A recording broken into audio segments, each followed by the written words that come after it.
CM Ajit Pawar air ಇದರಲ್ಲಿ death ಆಗಿದ್ದಾರೆ sir. ವಿಮಾನ ಪತನ ಆಗಿದೆ.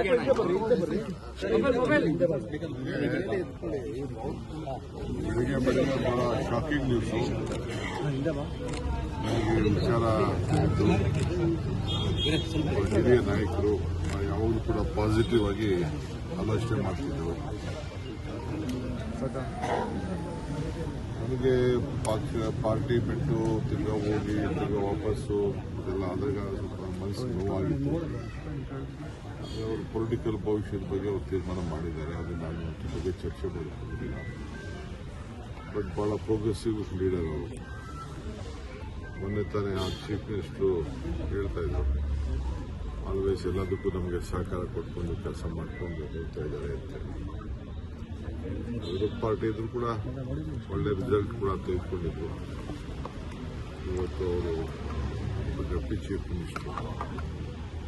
ಸೊ ಇವತ್ತು ಅವರು ನಮ್ಮಿಂದ ದೂರ ಆಗಿದ್ದಾರೆ.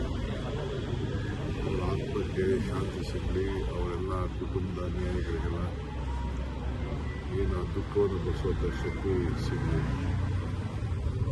ಜೊತೆಗೆ ಇಲ್ಲೂ ಕೂಡ ಅವ್ರ ಕುಟುಂಬದವರು ನಮ್ಮ ಬೆಂಗಳೂರಿನಲ್ಲೂ ಕೂಡ ನೆಂಟಸ್ಥರನ್ನು ಬೆಳೆಸಿದ್ದಾರೆ. ನಿನ್ನೆ ತಾನೇ ಅವ್ರು ಬೀಗರನ್ನು ಭೇಟಿ ಮಾಡಿದ್ದಾರೆ. ಆ ಥರ ನನಗೆ ಗೊತ್ತಿಲ್ಲ ಆಗ್ತದೆ ಅಂತ. ನಾವೆಲ್ಲ ರಾಜಕಾರಣಿಗಳು ಬಹಳ ಹುಷಾರಾಗಿರ್ಬೇಕು. ಚಿಕ್ಕ ಚಿಕ್ಕ ತಿಂಗಳಲ್ಲಿ ಪ್ರಯಾಣ ಮಾಡುವಾಗ ಬಹಳ ಹುಷಾರಾಗಿರ್ಬೇಕು. ಅನೇಕ ನಾಯಕರುಗಳನ್ನು ನಾವು ತಗೊಂಡಿದ್ದೇವೆ. ಸ್ಪೀಕರ್ ಆಗಿದ್ದವರು, ಸಿಎಂ ಅವರು, ಬಹಳ ಜನ ನಮ್ಮ ಪೈಲಟು ಎಲ್ಲ ಕೂಡ ನಮ್ಮ ಕಳ್ಕೊಂಡಿದ್ದೇವೆ.